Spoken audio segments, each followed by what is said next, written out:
Selamat hari Minggu, Bapak, Ibu, Saudara-saudari yang terkasih dalam Tuhan Yesus Kristus. Selamat datang dan selamat beribadah di GKI Taman Aries. Hari ini adalah Minggu Prapaskah keempat dengan tema Meneruskan Kasih Bapa yang Menyambut. Firman Tuhan akan dilayankan Bapak Pendeta Rinto Tampu Bolon. Mari saudara-saudara kita sejenak menyimak beberapa video warta lisan berikut ini.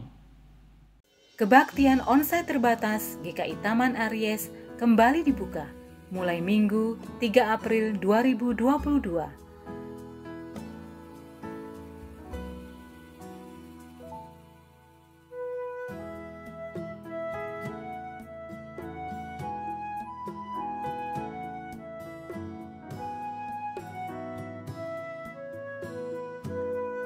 Pastikan diri Anda mendaftarkan diri terlebih dahulu untuk dapat mengikuti kebaktian onsite terbatas ini.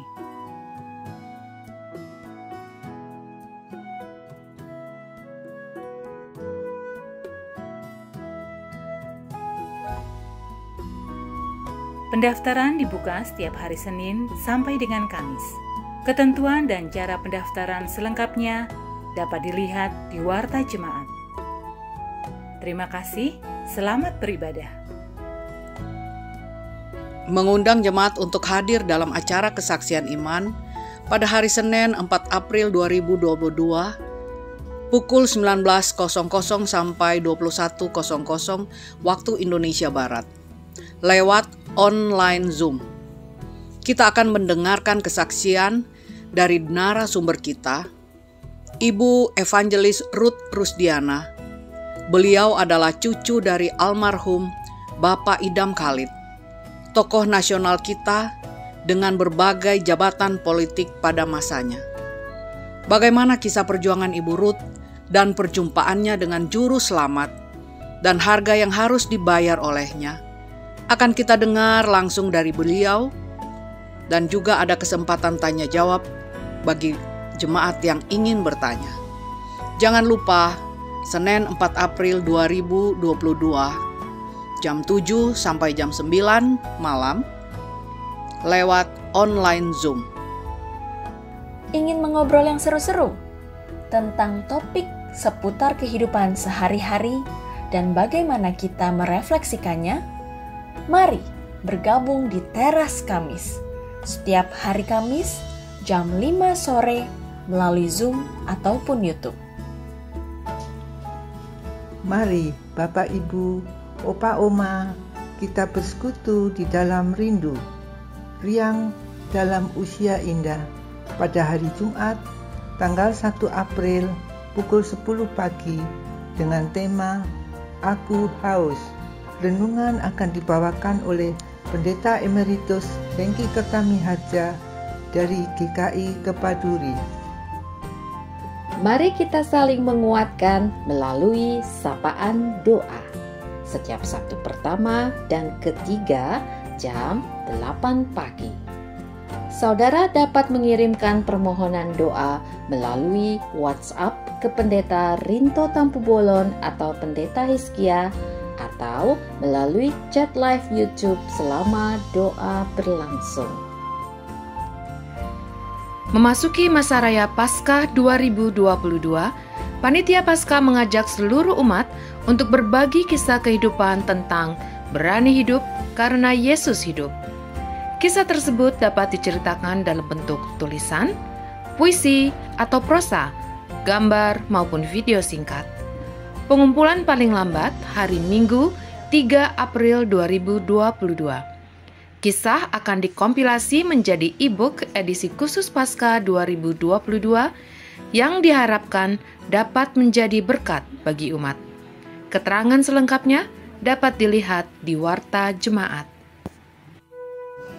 Menyambut masa raya Paskah, mari kita bersama menyiapkan rangkaian lilin Paskah di rumah masing-masing, yaitu 6 lilin berwarna ungu dan 1 lilin berwarna putih diletakkan di tengah. Usahakan sebisa mungkin rangkaian lilin ini diletakkan di meja dekat kita melakukan ibadah online di rumah. Pastikan lilin putih sudah menyala sebelum ibadah dimulai. Adapun penyalaan lilin ungu akan dipandu dalam ibadah setiap minggunya. Mari kita memasuki ibadah masa raya Paskah dengan sukacita. Berani hidup karena Yesus hidup. Demikian warta lisan hari ini. Keterangan selengkapnya dapat dilihat di Warta Jemaat.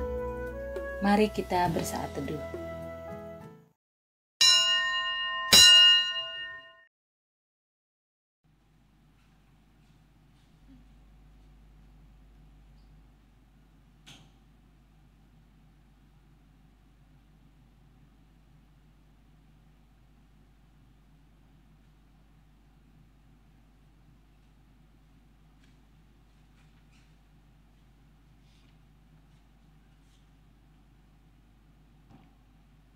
Umat yang terkasih, pada hari ini kita memasuki Minggu Prapaskah keempat. Kita bersyukur karena kasih-Nya. Tuhan memanggil kita untuk menjadi anak-anak-Nya. Secara khusus kita juga bersyukur Tuhan memanggil beberapa di antara kita untuk menjadi penatua. Marilah kita datang kepada Tuhan dan dengarkanlah suara-Nya yang memanggil saudara dan saya.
Saudara-saudara, pertolongan kita adalah dalam nama Tuhan yang menjadikan langit dan bumi.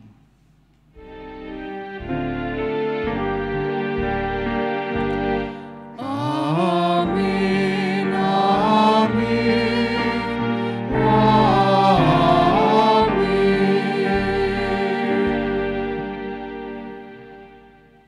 Tuhan beserta saudara. Dan beserta saudara juga.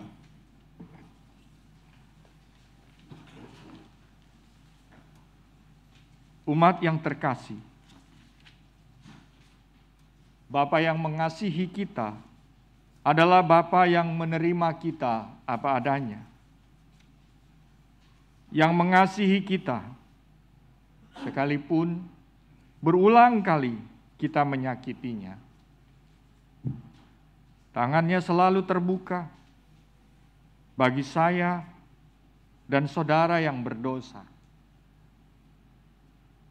Seperti orang tua yang mengasihi anak-anaknya, yang terus memberi kesempatan meskipun berulang kali terluka.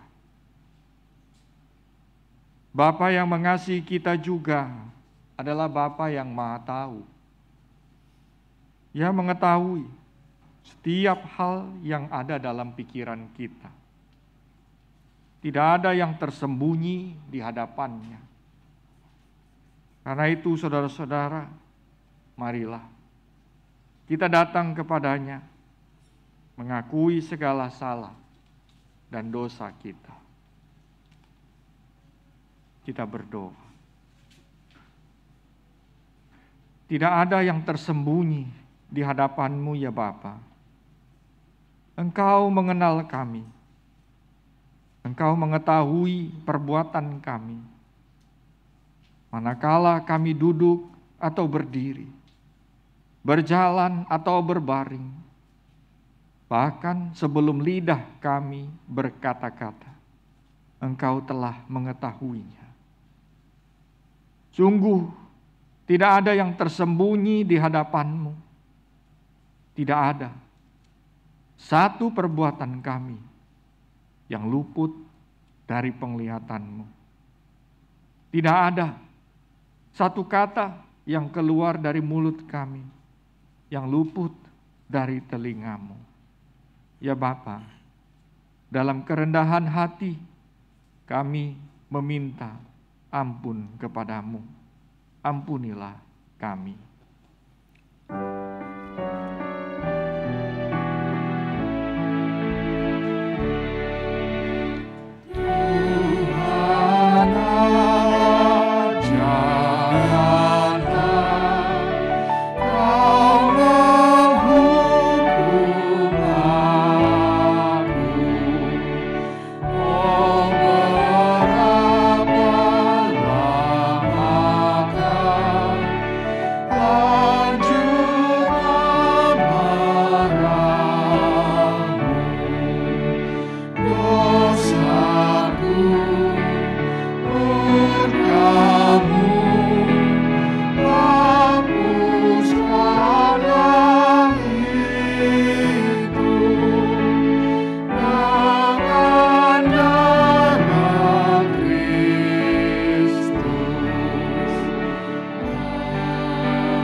Saudara, marilah dengarlah berita anugerah dari Mazmur pasal 103 ayat 13. Firman Tuhan berkata, seperti Bapa sayang kepada anak-anaknya, demikian Tuhan sayang kepada orang-orang yang takut akan Dia.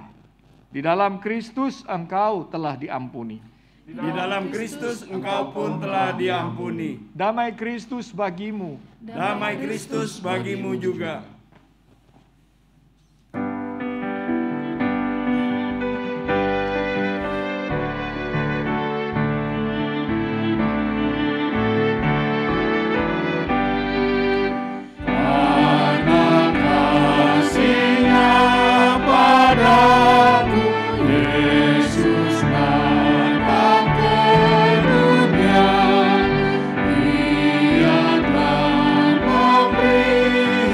Hidup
Silakan duduk Bapak Ibu yang di gereja dan Bapak Ibu yang ada di rumah, saudara-saudara yang ada di rumah, mari kita siapkan juga hati kita untuk firman Tuhan. Kita berdoa. Bapa Surgawi Tuhan Yesus, terima kasih untuk keindahan waktu yang dimana kami imani di situ ada anugerah yang selalu tersedia untuk setiap anak-anak-Mu. Dan pada kesempatan yang indah ini dengan rasa syukur, kami kembali membaca firman-Mu. Kami kembali merenungkan firman-Mu. Di dalam pimpinan dan tuntunan Roh Kudus, maka terangilah hati dan pikiran kami. Sehingga kami memahami betul-betul akhirnya kasih Bapa yang luar biasa. Kasih penerimaan Bapa yang selalu ada di dalam Tuhan Yesus Kristus. Biarlah sabda-Mu diperdengarkan untuk kami semua. Dalam pertolongan Roh Kudus, dalam nama Tuhan Yesus Kristus kami memohon. Amin. Bacaan pertama menurut kitab Yosua pasal 5 ayat 9 sampai dengan 12. Dan berfirmanlah Tuhan kepada Yosua, hari ini telah kuhapuskan celah Mesir itu daripadamu. Itulah sebabnya nama tempat itu disebut Gilgal sampai sekarang. Sementara berkemah di Gilgal, orang Israel itu merayakan Paskah pada hari yang ke-14 bulan itu pada waktu petang di dataran Yeriko. Lalu pada hari sesudah Paskah mereka makan hasil negeri itu, yakni roti yang tidak beragi dan bertih gandum pada hari itu juga. Lalu berhentilah mana itu pada keesokan harinya setelah mereka makan hasil negeri itu. Jadi orang Israel tidak beroleh mana lagi, tetapi dalam tahun itu mereka makan yang dihasilkan tanah Kanaan. Demikianlah sabda Tuhan. Syukur kepada Allah.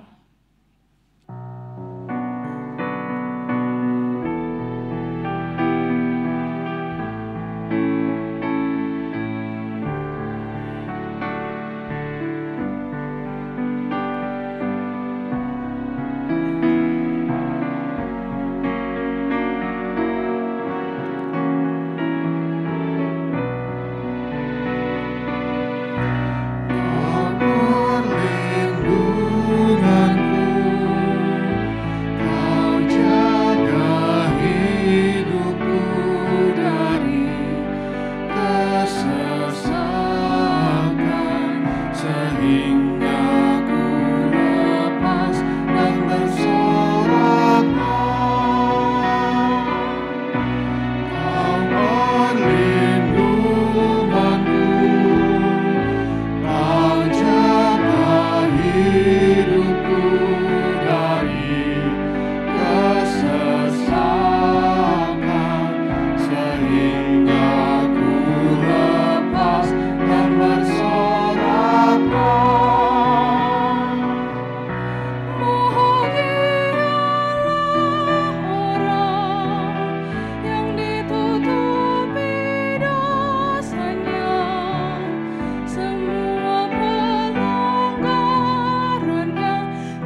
sehingga ku lepas dan bersoraklah.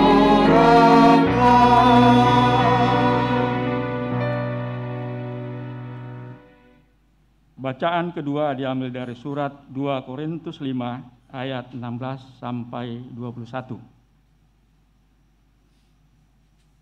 Sebab itu kami tidak lagi menilai seorang juga pun menurut ukuran manusia. Dan jika kami pernah menilai Kristus menurut ukuran manusia, sekarang kami tidak lagi menilainya demikian. Jadi siapa yang ada di dalam Kristus, ia adalah ciptaan baru. Yang lama sudah berlalu, sesungguhnya yang baru sudah datang.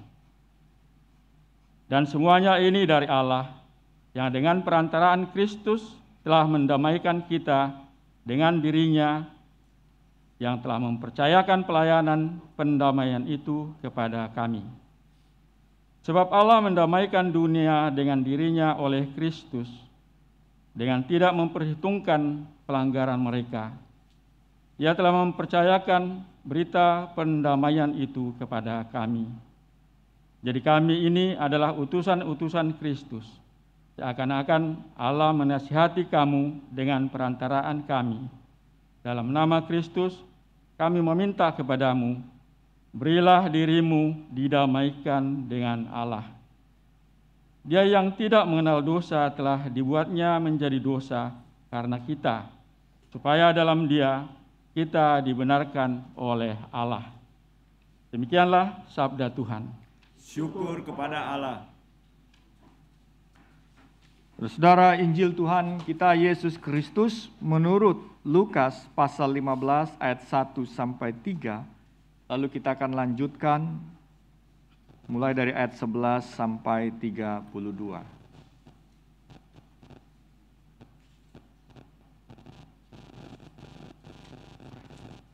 Para pemungut cukai dan orang-orang berdosa biasanya datang kepada Yesus untuk mendengarkan Dia. Maka bersungut-sungutlah orang-orang Farisi dan ahli-ahli Taurat. Katanya, ia menerima orang-orang berdosa dan makan bersama-sama dengan mereka. Lalu ia mengatakan perumpamaan ini kepada mereka. Yesus berkata lagi, ada seorang mempunyai 2 anak laki-laki. Kata yang bungsu kepada ayahnya, Bapa, berikanlah kepadaku bagian harta milik kita yang menjadi hakku. Lalu ayahnya membagi-bagikan harta kekayaan itu di antara mereka. Beberapa hari kemudian, anak bungsu itu menjual seluruh bagiannya itu, lalu pergi ke negeri yang jauh. Di sana ia memboroskan harta miliknya itu dengan hidup berfoya-foya. Setelah dihabiskannya semuanya, timbullah bencana kelaparan di dalam negeri itu, dan ia pun mulai melarat. Lalu ia pergi dan bekerja pada seorang majikan di negeri itu. Orang itu menyuruhnya ke ladang untuk menjaga babinya. Lalu ia ingin mengisi perutnya dengan ampas yang menjadi makanan babi itu. Tetapi tidak seorang pun yang memberikannya kepadanya. Lalu ia menyadari keadaannya. Katanya, betapa banyaknya orang upahan Bapakku yang berlimpah-limpah makanannya. Tetapi aku di sini mati kelaparan. Aku akan bangkit dan pergi kepada Bapakku dan berkata kepadanya, Bapa, aku telah berdosa terhadap sorga dan terhadap Bapa. Aku tidak layak lagi disebutkan anak Bapa. Jadikanlah aku sebagai salah seorang upahan Bapa. Maka bangkitlah ia dan pergi kepada bapaknya. Ketika ia masih jauh, ayahnya telah melihatnya. Lalu tergeraklah hatinya oleh belas kasihan. Ayahnya itu berlari mendapatkan dia. Lalu ia merangkul dan mencium dia. Kata anak itu kepadanya, "Bapa, aku telah berdosa terhadap sorga dan terhadap Bapa. Aku tidak layak lagi disebutkan anak Bapa." Tetapi ayah itu berkata kepada hamba-hambanya, "Lekaslah, bawa kemari jubah yang terbaik. Pakaikanlah itu kepadanya dan kenakanlah cincin pada jarinya dan sepatu pada kakinya. Dan ambillah anak lembu tambun itu, sembelilah dia dan marilah kita makan dan bersuka cita. Sebab anakku ini telah mati dan menjadi hidup kembali. Ia telah hilang dan didapat kembali." Maka mulailah mereka bersukaria. Tetapi anaknya yang sulung berada di ladang, dan ketika ia pulang dan dekat ke rumah, ia mendengar bunyi seruling dan nyanyian tari-tarian. Lalu ia memanggil salah seorang hamba dan bertanya kepadanya, "Apa arti semuanya itu?" Jawab hamba itu, "Adikmu telah kembali dan ayahmu telah menyembelih anak lembu tambun, karena ia mendapatnya kembali dengan sehat." Maka marahlah anak sulung itu, dan ia tidak mau masuk. Lalu ayahnya keluar dan berbicara dengan dia. Tetapi ia menjawab ayahnya, katanya, "Telah bertahun-tahun aku melayani Bapa, dan belum pernah aku melanggar perintah Bapa. Tetapi kepadaku belum pernah Bapa memberikan seekor anak kambing untuk bersuka cita dengan sahabat-sahabatku. Tetapi baru saja datang anak Bapa yang telah memboroskan harta kekayaan Bapa bersama-sama dengan pelacur-pelacur. Maka Bapa menyembelih anak lembu tambun itu untuk dia." Kata ayahnya kepadanya, "Anakku, engkau selalu bersama-sama dengan aku, dan segala kepunyaanku adalah kepunyaanmu. Kita patut bersuka cita dan bergembira, karena adikmu telah mati dan menjadi hidup kembali. Ia telah hilang dan didapat kembali." Saudara, demikianlah Injil Yesus Kristus. Berbahagialah kita semua yang mendengarkan firman Allah dan yang memeliharanya.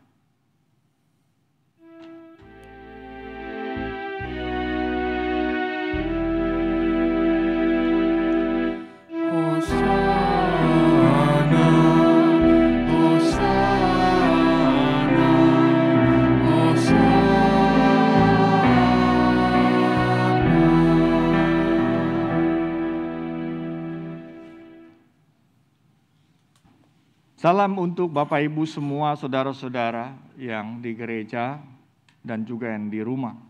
Bapak Ibu, saudara-saudara, puji Tuhan bahwa minggu ini kita memulai kembali ibadah, bukan hanya online tetapi juga ada onsite ya. Kita memulai ibadah di gereja dan juga secara online. Dengan dibuka pada minggu ini dengan peneguhan penatua. Jadi saat ini di gereja, penatua beserta keluarga, mereka hadir di gedung gereja ini. Tetapi minggu depan, Bapak Ibu jangan lupa untuk hadir. Ada 100 tempat yang disediakan untuk saudara, untuk saya, untuk keluarga saudara, dan untuk kita semua. Jadi mulai besok hari Senin, Bapak Ibu jangan lupa untuk kemudian mendaftarkan diri untuk memiliki tempat hadir, nanti mendaftarkan diri untuk hadir di gereja mulai minggu depan, ya ada 100 kursi yang disediakan. Mungkin saudara bilang, udahlah buat orang lain. Kalau anugerah itu juga buat saudara, kenapa saudara juga lempar lagi kepada orang lain? Semua dapat anugerah yang sama, semua dapat kesempatan yang sama, yaitu untuk beribadah bersama di rumah Tuhan. Kita doakan bukan hanya 100, Tetapi waktu demi waktu kita bisa kembali bersama, bersuka cita bersama di rumah Tuhan, di gereja, di GKI Taman Aries. Nah, Bapak Ibu Saudara-saudara yang terkasih dalam Tuhan, ada sebuah kisah, sebuah cerita tentang seorang istri dan bersama suaminya. Mereka memiliki 4 orang anak. Anak-anak itu ketika sudah besar, ada yang masih SD, seperti itu. Tiba-tiba suaminya ini pergi entah kemana. Ibu ini harus membesarkan anak-anaknya, 4 orang anaknya. Dia harus berjuang, bukan dengan harta yang ditinggalkan oleh suaminya, tetapi berjuang dengan segala perjuangan yang ada yang bisa dia lakukan. Suami tidak kembali, pergi entah jauh kemana. Bertahun, belasan tahun. Hingga kemudian ibu ini menjadi tua. Dan anak-anak sudah berkeluarga. Memiliki anak-anak kembali. Entah bagaimana ceritanya, anak-anak ini bertemu dengan bapaknya. Lalu itu menjadi pergumulan yang tidak mudah untuk menyampaikan kepada ibunya. Tetapi sukacita karena bertemu dengan bapaknya, itu membuat mereka tidak bisa menahan cerita dan kisah ini. Sehingga mereka kemudian bercerita kepada ibunya bahwa Bapa telah ditemukan.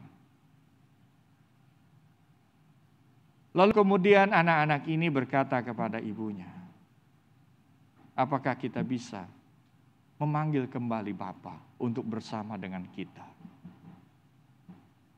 Lalu ibu ini bergumul. Tidak mudah. Dan pada akhirnya dia mau berkata, baiklah. Anak-anak ini kemudian bersama-sama dengan tentu pasangannya berjumpa kembali dengan bapaknya. Menemui ayahnya untuk mengajak kembali ke dalam keluarga. Apa yang dikatakan ayahnya itu?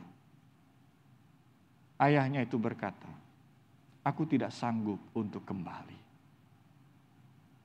Ayahnya tidak bisa menerima cinta dan kasih yang keluarga dan istrinya sediakan. Ayahnya tidak mau kembali karena tidak bisa menerima cinta. Bapak, Ibu, Saudara-saudara yang terkasih dalam Tuhan. Ada pada posisi mana diri kita saat ini? Jika kita berada pada posisi dari seorang bapak itu, atau seorang ibu itu. Ketika ada yang melukai, kita siapkah untuk menerima kembali? Ketika kita diterima kembali, siapkah kita untuk kembali dalam pemulihan? Firman Tuhan hari ini begitu indah. 3 bacaan akan mengajarkan kita melihat betapa indahnya apa yang Tuhan Allah kerjakan. Tuhan Allah lakukan bagi kehidupan kita semua manusia. Saya akan mengajak Bapak Ibu, Saudara semua, untuk melihat bagaimana cerita tentang 2 orang anak ini terkait dengan seluruh bacaan kita. Begitulah memang pembacaan leksionari menolong kita untuk melihat perspektif yang lebih luas dari firman Tuhan. Saya akan memulai dari apa yang dikerjakan Tuhan di dalam cerita di dalam kitab Yosua. Jika saudara-saudara perhatikan di situ, apa pesan di situ? Ada sebuah pesan teologis di sana, pesan rohani di sana.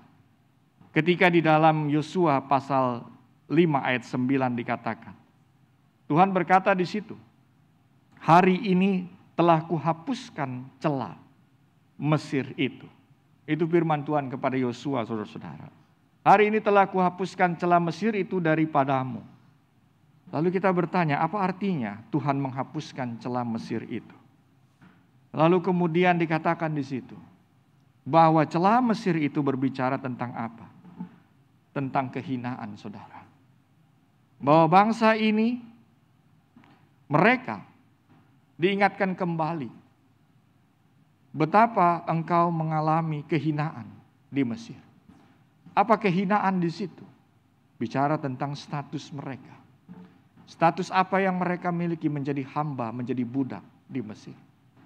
Tetapi karena kasih karunia Allah, mereka dituntun dan dibimbing.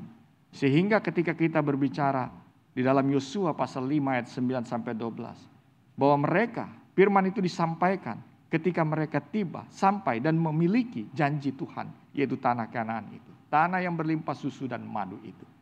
Apa yang mereka lakukan di situ? Mereka mengadakan Paskah. Ini adalah Paskah pertama di negeri yang telah diterima. Paskah pertama yang mereka lakukan itu ada di Mesir. Paskah pertama di Mesir memiliki makna bahwa Tuhan melepaskan mereka dari kekuatan Firaun, dari kekuatan kuasa itu. Paskah pertama yang dilakukan di tanah Kanaan, dituliskan oleh Alkitab di tanah perjanjian untuk mengatakan apa? Bahwa Tuhan mengubah status mereka. Dulu mereka menjadi hamba yang tidak memiliki janji itu. Dulu mereka menjadi hamba yang hina di sana. Tetapi Tuhan pulihkan, saudara-saudara. Tuhan pulihkan. Jika di tanah Kanaan, Tuhan memberikan janji itu. Dan di situ Tuhan katakan, aku telah hari ini telah kuhapuskan celah Mesir itu. Hari ini kuubah, kuangkat, kupulihkan hidupmu. Sehingga engkau menjadi anak-anak yang mewarisi janji Tuhan. Dari hamba yang hina, Tuhan pulihkan hidup mereka. Dengan janji yang diberikan, dengan pekerjaan Allah yang dinyatakan, posisi mereka diubah menjadi anak yang memiliki warisan. Menerima warisan itu. Di situ di dalam Yosua kita belajar bagaimana Tuhan memulihkan status mereka. Menjadi anak, menjadi pemilik daripada warisan itu. Janji Tuhan itu. Lalu kemudian kita masuk ke dalam Injil. Saudara-saudara perhatikan. Mengapa Yesus menyampaikan perumpamaan ini? Dalam situasi apa Yesus menyampaikan perumpamaan ini? Pasal 15 ayat awal mengatakan, perumpamaan ini disampaikan dengan dua perumpamaan yang lain sebelumnya. Ketika orang-orang berdosa, para pemungut cukai, mereka itu datang kepada Yesus dan Yesus menjamu mereka. Yesus makan bersama dengan mereka. Ada sebuah kisah perjamuan di situ. Dan ini membuat orang-orang Farisi oleh ahli Taurat itu kemudian mereka bersungut-sungut. Mereka tidak menerima kalau Yesus menerima orang-orang itu. Disitulah Yesus kemudian menyampaikan perumpamaan ketiga tentang anak yang hilang. Dalam cerita itu dikatakan saudara-saudara, Yesus berkata ada seorang bapa memiliki 2 orang anak. Lalu kita bertanya, siapa gambaran 2 orang anak ini? Gambaran siapa 2 orang anak ini? Sehingga perumpamaan itu menjadi nyata dan jelas di mata orang ahli-ahli Taurat, orang-orang Farisi, dan juga kita semua. Bapak, Ibu, saudara-saudara yang terkasih. Siapa 2 orang anak ini? Gambaran siapa? Dalam konteks literalnya, kalau kita membaca sedikit tafsir yang ada, membaca merunut kembali dalam kisah yang ada di belakang, dalam bacaan yang pertama dan berlanjut terus.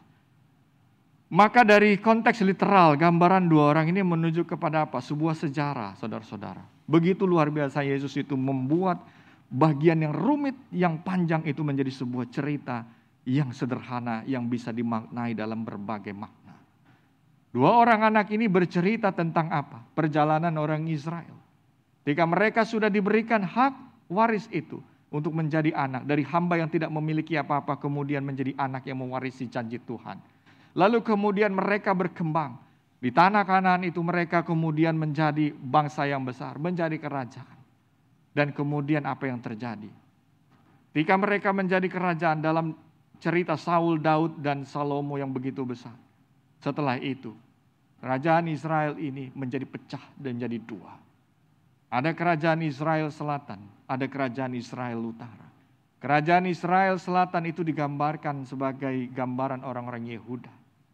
Orang-orang yang digambarkan yang memelihara, yang taat, yang mau tetap dekat kepada Bapa, yang tetap menjaga untuk setia, berada terus bersama Bapa dengan segala aturan-aturan yang ada. Itu gambarannya. Lalu kemudian ada gambaran tentang kerajaan utara, Israel utara. Orang-orang bangsa Yahudi yang kemudian keluar dari situ. Mereka pergi untuk hidupnya sendiri. Mereka meninggalkan itu semua. Mereka tidak meninggalkan apa yang sudah diwariskan kepada mereka. Dan kemudian mereka membangun hidup mereka sendiri. Karena itu ini kerajaan Israel utara. Di dalam cerita-cerita Injil dikenal sebagai Samaria. Dan karena itu orang-orang Israel, orang-orang Yehuda, orang-orang Farisi, Taurat, Yahudi pada masa itu. Begitu tidak sukanya untuk dengan orang-orang Samaria. Dan gambaran ini diangkat oleh Yesus. Itu begitu indah dan luar biasa. Untuk menceritakan tentang si sulung dan si bungsu. Begitu indah dan luar biasa. Bagaimana Yesus menggambarkan di situ. Tentang cinta kasih Tuhan. Tentang si bungsu yang kemudian mau kembali kepada bapaknya. Si bungsu yang sudah meninggalkan janji waris Tuhan itu. Si bungsu yang kemudian meninggalkan bapa yang penuh kasih itu. Untuk memuaskan hidupnya, untuk dirinya sendiri. Tetapi ternyata Yesus katakan, lihatlah mereka jatuh dalam kehinaan karena kebodohannya. Lihatlah mereka jatuh dalam kesengsaraan, kehinaan itu karena kebodohannya. Ketika mereka memiliki janji Tuhan, mewarisi janji Tuhan, mereka lepaskan itu untuk memuaskan kebodohannya. Dia tinggalkan itu. Si bungsu hina dalam kebodohannya. Bukan Allah yang menghinakan dia, karena Allah sudah angkat dia untuk menjadi anak warisnya. Anaknya. Tetapi kemudian apa yang terjadi saudara-saudara? Bersyukurlah si bungsu ini menyadari itu kehidupan itu. Bahasa Alkitab itu luar biasa saudara. Kalau kita membaca di dalam Injil Lukas itu tadi. Apa yang dikatakan di situ? Dikatakan kalau kita lihat di situ ya. Di ayatnya 17 di situ. Dikatakan di sini. Lalu ia menyadari keadaannya. Saudara tahu apa arti menyadari keadaan itu? Di situ mau dikatakan apa? Lalu ia kembali ke dalam dirinya. Itu artinya. Orang-orang yang hina. Membuat dirinya hina. Jatuh di dalam situasi kehinaan itu. Dia akan bisa kembali kepada bapaknya. Kalau ia masuk kembali ke dalam dirinya. Itu yang kita belajar dari si bungsu. Kau sudah punya warisan itu. Kau sudah punya hak itu. Dan si bungsu ini mengatakan kembali pada dirinya. Dia melihat ke dalam dirinya. Siapa aku sebetulnya? Dia bilang, oh ternyata aku memiliki bapa. Dia kembali bahwa dia adalah anak. Anak seorang bapa yang mengasihi, yang mencintai. Dan dia sudah tinggalkan bapa yang mengasihi dan mencintainya karena kebodohannya. Ada banyak orang yang meninggalkan Allah karena kebodohannya. Meninggalkan Kristus karena kebodohannya. Dia pikir dia akan menjadi mulia. Tetapi ternyata dia jatuh di dalam kehinaan. Karena kehidupannya. Tapi si bungsu ini kita belajar saudara-saudara. Bagaimana dia bisa kembali kepada Bapa. Proses kembali kepada Bapa dimulai dari sebuah kata. Bahwa ia kembali kepada dirinya. Di situ ada kesadaran dalam bahasa teksnya. Apa kembali kepada diri? Melihat kembali. Apa yang dia lihat saudara-saudara? Dia melihat kembali. Dia menyadari siapa diri saya ini Tuhan dalam situasi seperti dia. Dia kembali. Tuhan siapa saya? Dia lihat. Ketika dia melihat dirinya, dia melihat kembali Bapaknya. Dengan melihat dirinya kembali, dia menyadari siapa dirinya. Itu penting saudara untuk sebuah pertobatan. Orang yang bertobat itu orang yang melihat siapa dirinya. Apakah memang diri saya begini? Apakah memang saya adalah diri saya itu memang hidup di dalam kehinaan, kelumpuran dan sebagai sesuatunya? Apakah itu diri saya? Dan si anak bungsu ini bilang, tidak. Ini bukan diri saya. Saya adalah anak dari seorang bapa yang penuh cinta kasih. Bahkan buat hamba-hambanya. Dan karena itu dia ingin kembali. Tetapi yang menarik lagi dia menyadari. Dia kembali bukan dengan kesombongan dan dengan segala keinginan dia. Ayo terima saya. Tidak, dia sadar Tuhan. Saya sudah berdosa terhadap sorga dan Bapa. Bahkan dia mengatakan, saya jadi hamba saja. Dia mau kembali membalikan situasinya. Dia sendiri yang mau membuat situasi anaknya diubah menjadi situasi kembali menjadi hamba. Karena dia merasa ternyata menjadi hamba aja begitu berharga. Tapi Tuhan Allah tidak mau. Apa yang Tuhan sudah berikan, Dia tidak akan pernah kurangi. Kau adalah anakku. Sekalipun engkau mengatakan engkau mau mengubah statusmu menjadi orang yang hina dan hamba. Tapi ketika kau kembali, aku tidak pernah ubah. Aku mencintai dan kau adalah anakku. Dan itu yang dilakukan. Diberikan jubah, diangkat kembali saudara-saudara kehinaannya. Diubah kembali. Itu cinta Tuhan itu apa?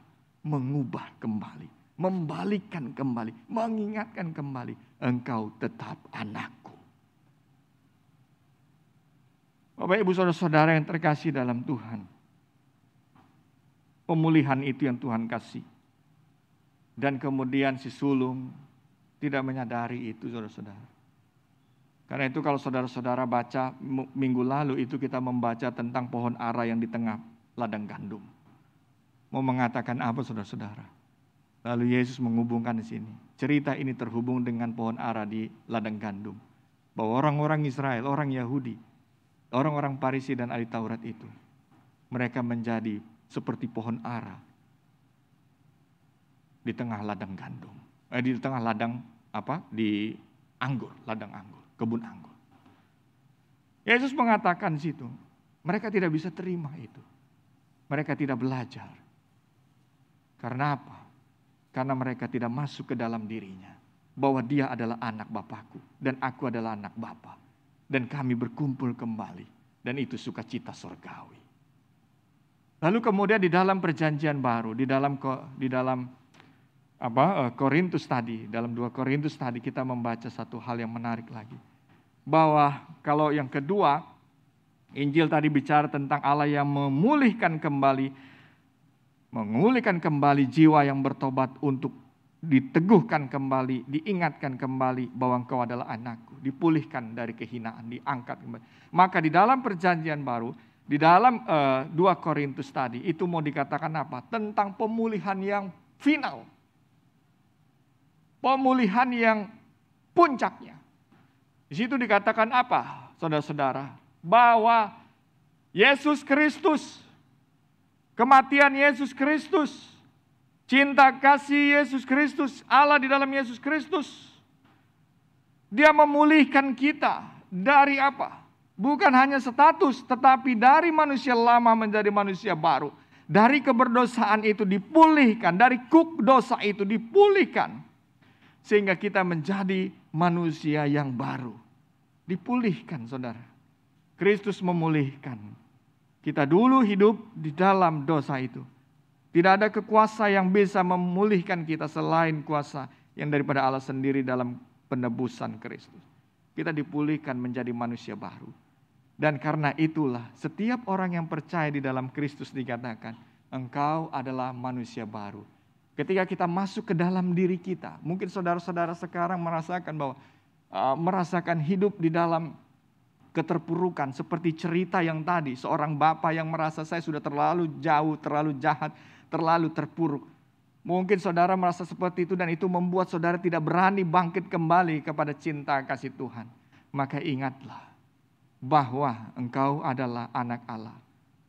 Engkau pewaris janji itu. Engkau adalah manusia baru di dalam Kristus.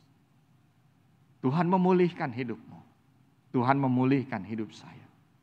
Bangkitlah dan biarkan engkau kembali kepada Bapa dikatakan di situ.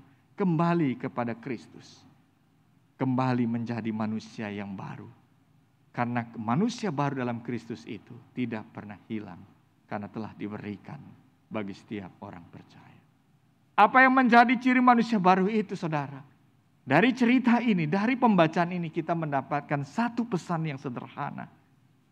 Menjadi manusia baru itu berarti menjadi manusia yang siap untuk diterima dan siap untuk menerima kembali. Bagi saudara-saudara yang sudah terpuruk jauh, saudara sudah meninggalkan janji Tuhan, saudara sudah melepaskan, mau meninggalkan jauh warisan keselamatan, sesuatu yang Tuhan Yesus telah beri pada saudara. Saudara mungkin bilang, apakah mungkin? Maka saudara harus belajar, saya harus belajar mengatakan masuk ke dalam diri kita, saya mau untuk diterima kembali oleh Kristus. Datanglah dalam pertobatan.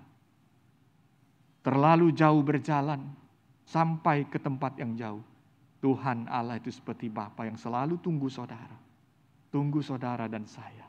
Dia tunggu kita. Dia siap berlari untuk memeluk hidup saudara dan saya. Tapi kita juga belajar sebagai manusia baru, bukan hanya siap untuk mau datang pada Bapa dan diterima kembali oleh Allah di dalam cinta yang tidak pernah hilang.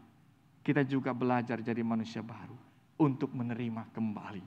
Bukan menjadi si sulung, tetapi menjadi Bapa yang menerima kembali siapapun itu. Mungkin dia anak kita. Siapkan diri kita untuk menerima dia. Kapanpun dia akan datang kembali. Dia sudah tinggalkan Tuhan. Tapi kita doakan, kau kembali, aku menunggumu. Aku memiliki itu karena aku manusia baru. Saudara dalam rumah tangga, mungkin suami istri mengalami persoalan, pergumulan yang membuat saudara ingin pergi seperti si bungsu itu. Atau berada seperti si sulung. Berubahlah, jadilah manusia baru yang Tuhan sudah berikan. Siap selalu untuk menerima, karena pemulihan itu terjadi ketika kita siap untuk diterima. Dan kita mau untuk menerima. Begitu juga dengan para penatua. Para penatua yang mau diteguhkan dan yang sudah diteguhkan. Para pendeta, kami semua, kita semua pelayan. Maka kita adalah manusia baru dalam Tuhan Yesus. Apa cirinya? Maka jadilah manusia baru, anak-anak Tuhan yang siap untuk menerima siapapun. Menerima kembali orang yang Tuhan ingin peluk kembali di dalam kehidupan surgawi. Bersukacitalah ketika ada yang kembali. Kita tidak menjadi si sulung yang kemudian membuat anak itu seperti tidak diterima di dalam rumahnya sendiri, yaitu rumah Bapa. Kita si bungsu atau si sulung, Bapa tetap bilang, kau anakku. Terimalah kembali. Kita belajar menjadi pelayan yang menerima siapapun. Menerima di dalam cinta kasih Tuhan. Itulah artinya tema ini, bahwa kita akan menjadi pribadi yang meneruskan kasih Bapa. Di dalam keluarga, di dalam pelayanan, di dalam pekerjaan, dalam kehidupan dari sekarang sampai kematian kita. Tuhanlah yang menolong kita. Amin.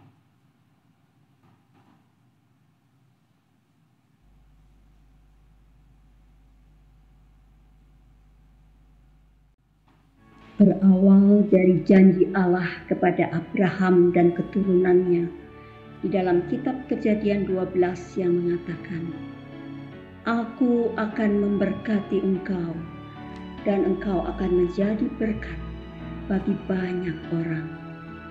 Maka seorang penyair yang bernama Ira Bishop Wilson menuliskan sebuah syair yang merupakan kerinduan hatinya untuk menjadi berkat bagi banyak orang. Syair ini kemudian dikubah menjadi lagu yang indah oleh rekannya, George Schuller. Make me a blessing, make me a blessing, so out of my life may Jesus shine. Kerinduan menjadi berkat sebaiknya bukan hanya sebatas kerinduan saja, tetapi mari kita memberikan respons seperti Nabi Yesaya saat Allah bertanya, siapakah yang akan aku utus? Yesaya menjawab, ini aku Tuhan, utuslah aku. Melalui lagu ini, biarlah lagu ini juga menjadi berkat dan menjadi jawaban kita untuk kita rela dipakai menjadi berkat bagi banyak orang. Make me a blessing, make me a blessing. So out of my life, may Jesus shine.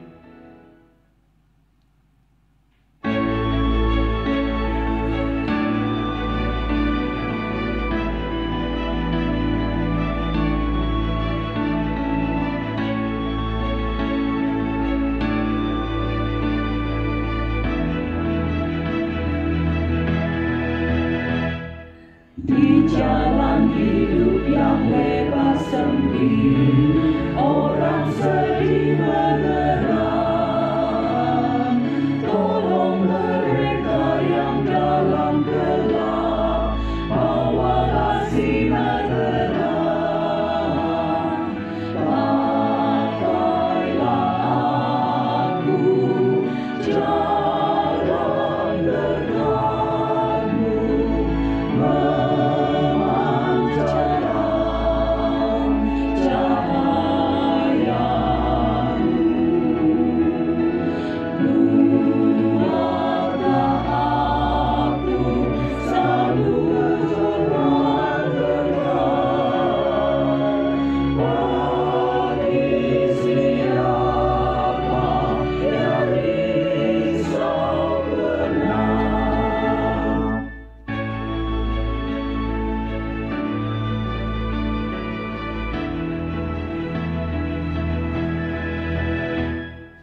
Tell the sweet story of Christ and His love.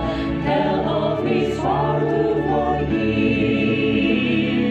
Others will trust Him if only you prove to every moment you live. Make me a blessing.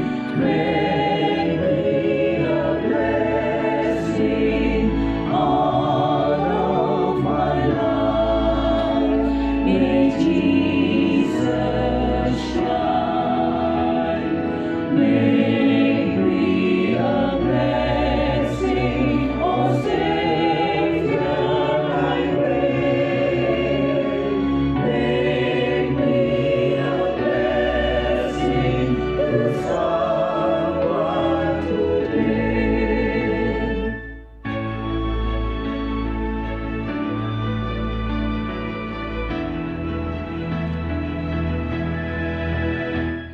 Seperti Tuhan memberi padamu dan mengasihi kau, beri bantuanmu di mana perlu, Yesus mengutus engkau. Make me a blessing, make me a blessing.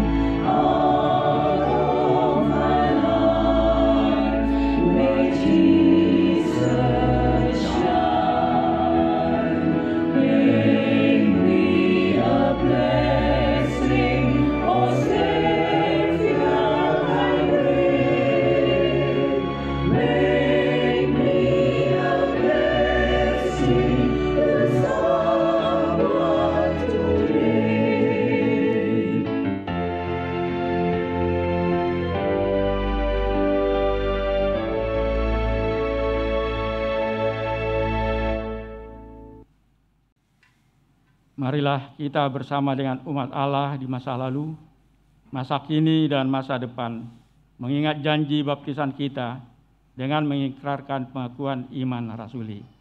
Aku percaya kepada Allah, Bapa yang Maha Kuasa, Khalik langit dan bumi, dan kepada Yesus Kristus, anaknya yang tunggal Tuhan kita, yang mengandung dari Roh Kudus, lahir dari darah Maria, yang menderita sengsara di bawah pemerintahan Pontius Pilatus, disalibkan, mati dan dikuburkan, turun ke dalam kerajaan maut. Pada hari yang ketiga, bangkit pula dari antara orang mati, naik ke surga, duduk sebelah kanan Allah, Bapa yang Maha Kuasa, dan dari sana Ia akan datang untuk menghakimi orang yang hidup dan yang mati.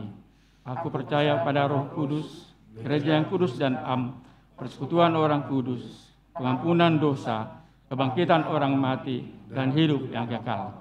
Amin. Mari kita bersatu di dalam doa syafaat. Allah Bapa kami yang baik, saat ini kami mengingat orang-orang juga yang sedang menantikan pemulihan.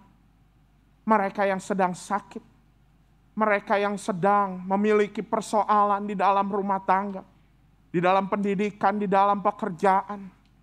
Mereka yang sedang berada di dalam pergumulan mencari pasangan hidup atau baru ditinggal oleh orang-orang yang mereka kasihi. Mereka yang sedang menantikan buah hati. Dan bahkan mereka juga yang sedang menantikan jawaban-jawaban atas pergumulan dan doa mereka. Kami percaya kasih-Mu terus mengalir bagi mereka. Sehingga mereka tetap memiliki pengharapan. Semangat untuk berani melanjutkan kehidupan. Kami juga mengingat ya Tuhan gereja-Mu. Kami bersyukur bahwa hari ini kami bisa mengakhiri tahun pelayanan 2021-2022. Sekaligus kami memulai tahun pelayanan 2022-2023. Kiranya ya Tuhan, segala program kerja kami yang telah disusun oleh majelis jemaat dan badan pelayanan jemaat dapat menjadikan gereja kami GKI Taman Aries sebagai tubuh Kristus yang memulihkan, membangun kehidupan di era pasca pandemi ini ya Tuhan. Membangun kehidupan di tengah tatanan yang baru ini. Kiranya ya Tuhan, GKI Taman Aries secara khusus rencana-rencana untuk melakukan kebaktian onsite terbatas untuk seluruh umat minggu mendatang, dan juga perayaan Paskah, dan juga perjamuan kudus pada tanggal 17 April mendatang, di mana Engkau juga yang mengundang kami untuk masuk ke dalam meja-Mu. Kiranya ya Tuhan, semuanya dapat berlangsung dengan baik. Tuhan juga menyertai setiap proses, segala proses yang ada untuk perencanaan untuk donor darah pada tanggal 1 sampai 3 April mendatang. Dan juga para penatua dan pengurus wilayah juga yang akan membagikan hosti dan air anggur untuk digunakan di rumah masing-masing bagi yang mengikuti secara live streaming. Kiranya Tuhan yang melancarkan semuanya. Kami juga mengingat ya Tuhan, bangsa dan negara kami. Kami mengingat dunia ini ya Tuhan. Kami mengingat alam semesta ini.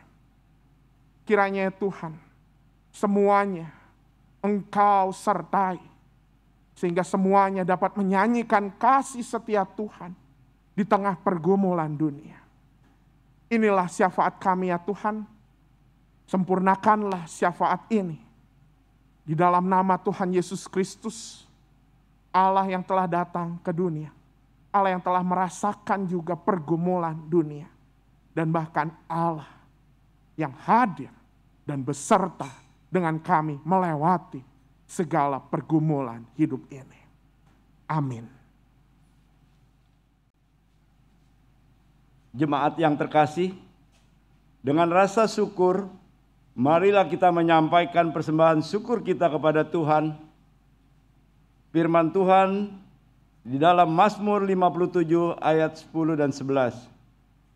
Aku mau bersyukur kepadamu di antara bangsa-bangsa ya Tuhan. Aku mau bermazmur bagimu di antara suku-suku bangsa, sebab kasih setiamu besar sampai ke langit, dan kebenaranmu sampai ke awan-awan. Persembahan dapat diberikan ke rekening GKI Taman Aries di BCA atas nama GKI Sinode Wilayah Jawa Barat, atau melalui scan QRIS yang ada di layar atau di bagian depan bangku.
Mari kita bawa persembahan di dalam doa.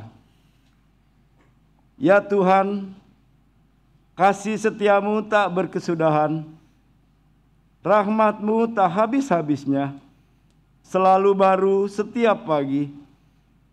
Sungguh hanya Engkaulah yang layak dipuji dan disembah.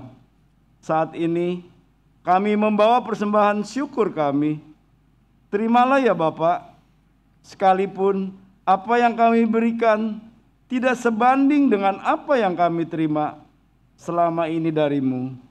Tolonglah kami untuk menghasilkan buah-buah pertobatan sebagai persembahan yang hidup, yang kudus, dan yang berkenan di hadapan-Mu. Di dalam nama Tuhan Yesus, sumber kasih karunia, kami berdoa dan bersyukur. Amin.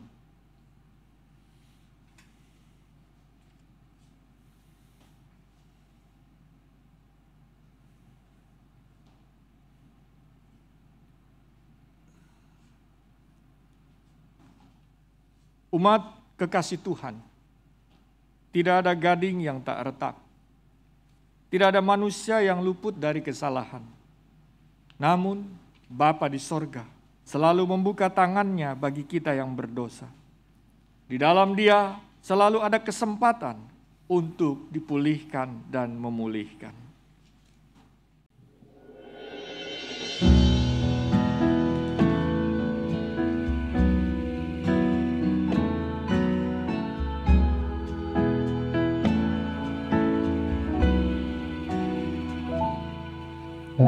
Dapat kami pahami cara-Mu menjawab derita orang yang susah, tetapi kami yakini rahmat-Mu berkarya di dalam ragu dan resah.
hatimu kepada Tuhan.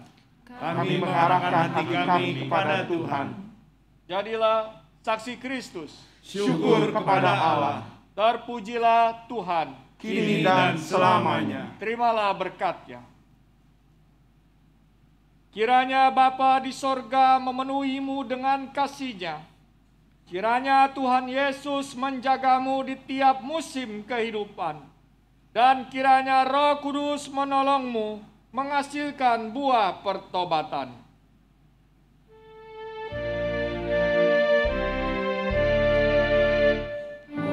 Hosana, Hosana, Hosana, Hosana, Hosana, Hosana, amin.